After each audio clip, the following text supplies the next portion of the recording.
오늘 하나님이 주신 말씀은 요한계시록 3장 14절부터 22절까지의 말씀입니다. 요한계시록 3장 14절부터 22절까지의 말씀입니다. 오늘은 사대 교회와 이 빌라델비아 교회에 이어서 라오디게아 교회에 대한 내용입니다. 우리 함께 14절부터 22절까지 함께 말씀을 봉독하도록 하겠습니다. 라오디게아 교회의 사자에게 편지하라. 아멘이시오. 충성되고 참된 증인이시오. 하나님의 창조의 근본이시니가 이르시되 내가 내 행위를 아노니 내가 차지도 아니하고 뜨겁지도 아니하도다. 내가 차든지 뜨겁든지 하기를 원하노라. 내가 이같이 미지근하여 뜨겁지도 아니하고 차지도 아니하니 내 입에서 너를 토하여 버리리라. 내가 말하기를 나는 부자라 부요하라 부족한 것이 없다 하나 내 곤고한 것과 가련한 것과 가난한 것과 눈먼 것과 벌거벗은 것을 알지 못하는도다. 내가 너를 권하노니 내게서 불로 연단한 금을 사서 부요하게 하고 흰 옷을 사서 입어 벌거벗은 수치를 보이지 않게 하고 안약을 사서 눈에 발라보게 하라. 물은 내가 사랑하는 자를 책망하여 징계하노니 그러므로 내가 열심을 내가 회개하라. 볼지어다 내가 문 밖에 서서 두드리노니 누구든지 내 음성을 듣고 문을 열면 내가 그에게로 들어가 그와 더불어 먹고 그는 나와 더불어 먹으리라.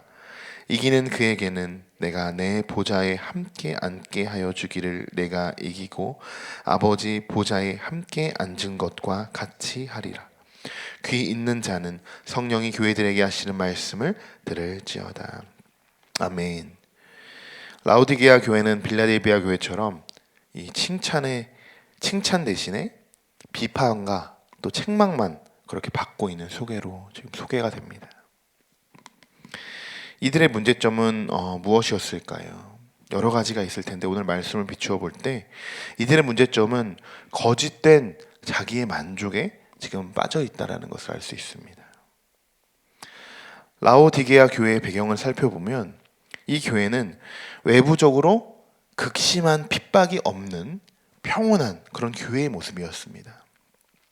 대부분 교회가 오히려 극심한 핍박이 없는 교회들의 문제, 내부적인 문제가 더 많이 일어나는 것들을 볼 수 있습니다.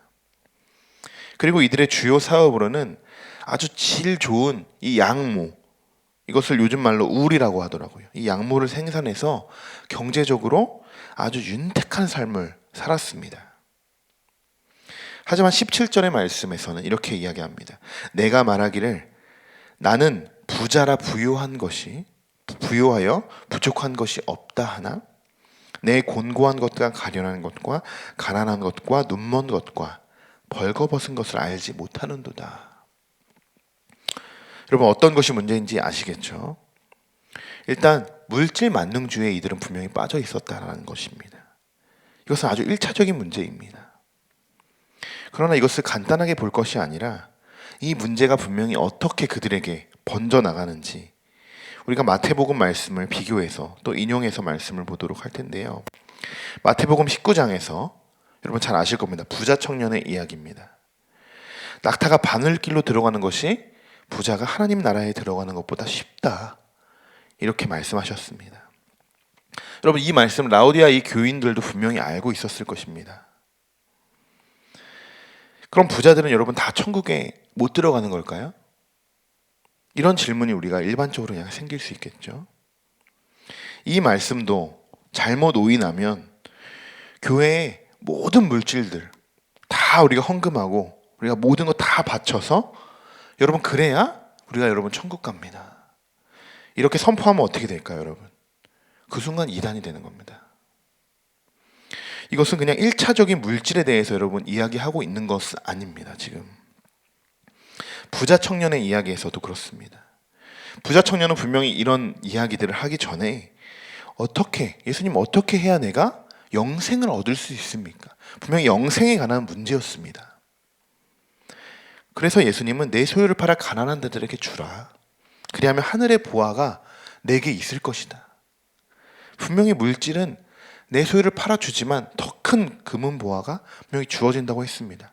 물질로만 봤을 때는 분명히 더 큰 보상이 주어집니다. 그러나 그 앞에 이 영생에 대한 것에 우리는 더 초점을 맞출 수 있는 것이죠.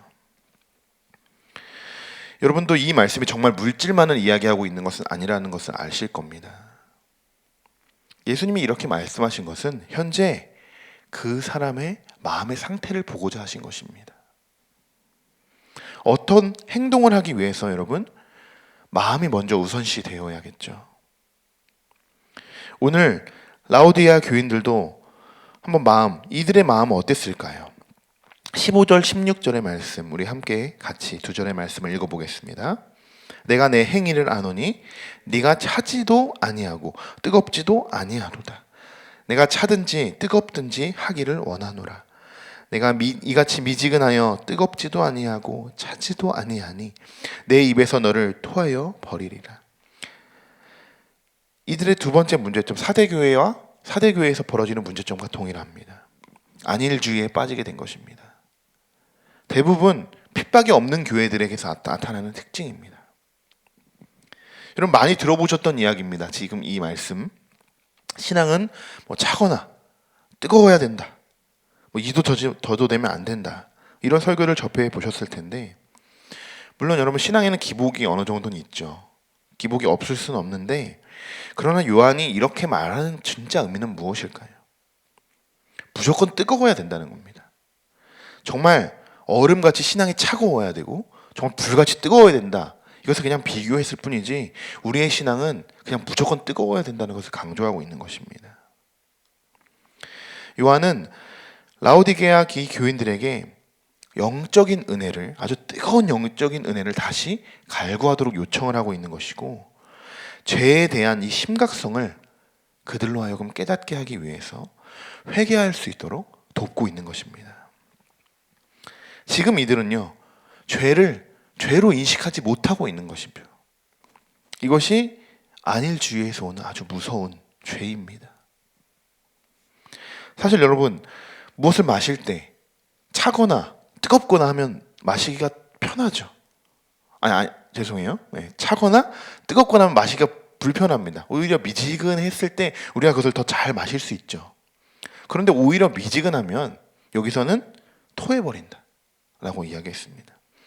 이것은 신앙에 대해서 우리가 비교하고 있는 말씀입니다. 이 뜨뜻미지근한 이 신앙은 분명히 안일주의에 빠진 신앙이라는 것을 요한은 보여주고 있는 것이고 그 신앙으로는 너희들이 회개할 수도 없고 하나님 앞에 바로 설 수도 없다. 너희들의 신앙 다시 이전 신앙처럼 뜨거워져야 된다. 이렇게 지금 강조하고 권면하고 있는 것입니다. 그래서 또 요한은 18절 하반절에 아주 재미난 표현을 사용하기도 합니다. 안약을 사서 눈에 한번 발라보라 이런 말씀이 있습니다. 요한은 이 라오디게아 이 교회가 영적으로 지금 소경 상태라는 것을 보여주고 있는 것이죠. 지금 암시하고 있는 것입니다. 그래서 그들에게 영적으로 눈이 밝아질 것을 권면하고 있는 것입니다. 마음의 문제뿐만 아니라는 거죠. 지금 요한이 얼마나 답답했으면 이런 이야기까지 하면서 이렇게 표현하면서 또 이 교회에게 이렇게 말하고 있을까요? 오늘은 크게 두 가지의 문제점을 발견할 수 있었습니다. 첫 번째, 물질 만능주의에 빠진 것이고 그것은 1차적으로 물질에 대한 문제뿐만 아니라 그 물질로 인한 그 사람의 마음가짐의 문제다라는 것을 볼 수 있고 두 번째, 계속 반복되어지는 이 안일주의에 빠진 것입니다. 이런 라오디게아 교회에 요한은 이어서 19절에 물은 내가 사랑하는 자를 책망하여 징계하노니 그러므로 내가 열심을 내라 회개하라. 계속적으로 회개할 것을 강조하고 있습니다. 계시록에 등장하는 이 7교회 중에서 회개를 하라라고 언급되는 교회는 에베소, 버가모, 사대 그리고 오늘 나오는 라오디게아 교회 이렇게 4개의 교회입니다. 그리고 이 외에 또 다른 하나의 교회가 있다면 여러분 어느 교회가 될까요? 이 시대에 세워지는 이 수많은 교회들이 되지 않을까요? 앞에서 언급되고 있는 모든 문제들은 여러분 우리의 문제들이기도 합니다. 마찬가지로 우리도 회개하지 않으면, 바로 서지 않으면, 우리의 신앙이 그냥 미지 뜨뜻해지면 결국 우리들도 구원에 이르지 못할 것이다. 이런 아주 확고한 말씀입니다. 오늘도 우리의 신앙을 돌아보시고 그 신앙의 온도가 뜨겁지 않다면 여러분 지금 바로 그 신앙의 온도를 올려야 할 때입니다. 점점 늦어지면 어떻게 됩니까, 여러분? 더 차가워질 뿐입니다. 그리고 우리에게는 아직 얼마든지 회개할 기회가 있습니다. 오늘 본문의 핵심 말씀이기도 하죠. 아주 유명한 말씀입니다. 20절의 말씀인데요. 우리 함께 20절의 말씀을 같이 읽어보겠습니다. 볼지어다 내가 문 밖에 서서 두드리노니 누구든지 내 음성을 듣고 문을 열면 내가 그에게로 들어가 그와 더불어 먹고 그는 나와 더불어 먹으리라. 아멘. 하나님은 정말 구제불능으로도 보이는 이 라오디게 교회에 은혜의 길을 그리고 회복의 길을 제시하고 계십니다. 이것은 우리에게도 동일하게 적용이 됩니다. 죄인된 우리이지만 하나님은 우리에게도 동일하게 이스라엘 백성들과 똑같이 동일하게 회복과 은혜의 길을 지금도 계속적으로 제시해 주고 계시다는 것이죠. 이 말씀에서 우리가 해야 할 것은 단 하나입니다. 굉장히 간단합니다. 음성을 듣고 문을 여는 것입니다. 앞에서 말씀드린 것처럼 우리는 한 치 앞도 보지 못하는 존재입니다. 그래서 요한은 너희 안약을 사서 그냥 눈에 발라봐라, 이런 재미난 표현도 쓰기도 하죠. 또 요한은 모든 교회에게 건면하면서 마지막에 항상 이런 말들을 했습니다. 귀 있는 자는 성령이 말하는 그 성령이 교회들에게 하시는 말씀을 너희가 들으라. 모든 교회에게 똑같이 강조하고 있습니다. 분명히 듣는 것에 대한 굉장히 중요하다는 것을 강조하고 있습니다. 이 20절의 말씀은 하나님과의 교제를 사실상 이 상실한 교회들에게 하나님의 그 음성을 듣고 다시 문을 연다면 이전처럼 하나님과의 관계를 분명히 회복할 수 있다. 그런 또 마지막 때의 희망의 메시지로 전달되고 증거되고 있는 것입니다. 혹시라도 오늘 이 요한계시록의 말씀을 듣고 계신 분들 중에 우리가 물질 만능주의 그리고 또 물질 때문에 힘들어 하시는 분들이 있으시다면, 안일주의에 빠져서 내가 그냥 내 신앙이 그냥 미지뜨뜬한 그런 신앙 상태가 계신 분들이 계시다면 오늘 이 20절의 말씀, 이 말씀으로 회복되어지고 또 변화되어질 줄 믿습니다. 하나님의 음성에 귀 기울이시고 하나님이 우리 마음에 들어오실 수 있도록 여러분 우리의 생각과 우리의 자아들, 우리의 소견들 다 내려놓았으면 좋겠습니다. 그럴 때 우리가 듣고 열 수 있겠죠. 이제 오늘로써 7개의 교회의 권고의 말씀이 끝이 납니다. 다양한 문제들이 발견이 됐었습니다. 그리고 그 문제점들을 요한은 어떻게 너희들이 극복해야 되는지, 어떻게 다시 너희들이 바로 서야 되는지에 대한 그런 많은 내용들도 우리가 살펴보았습니다. 우리 각자에게 적용되는 말씀들이 많이 있으셨을 텐데 여러분 오늘도 기도하면서 회개할 것은 우리가 분명히 회개하고 들을 것이 있다면 분명히 듣고 내가 내려올 것이 있으면 분명히 내려놓고 제일 중요한 건 여러분 말씀으로 회복되어지는 이 마지막 때에 하나님의 말씀을 붙드는 우리 모두가 되기를 간절히 소망합니다. 기도하겠습니다. 오늘도 우리의 마음을 찾아와 주시고 우리의 마음의 문을 두드리고 계시는 하나님 감사합니다.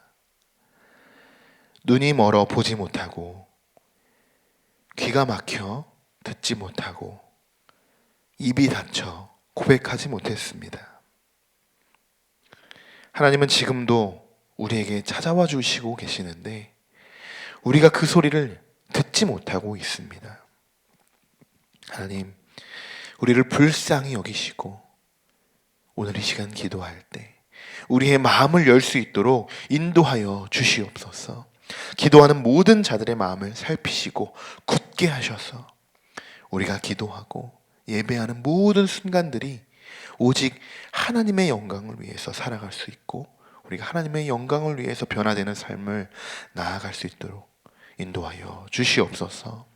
오늘도 우리의 마음을 두드리시는 하나님을 신뢰하고 경외하며 예수님의 이름으로 기도드립니다. 아멘.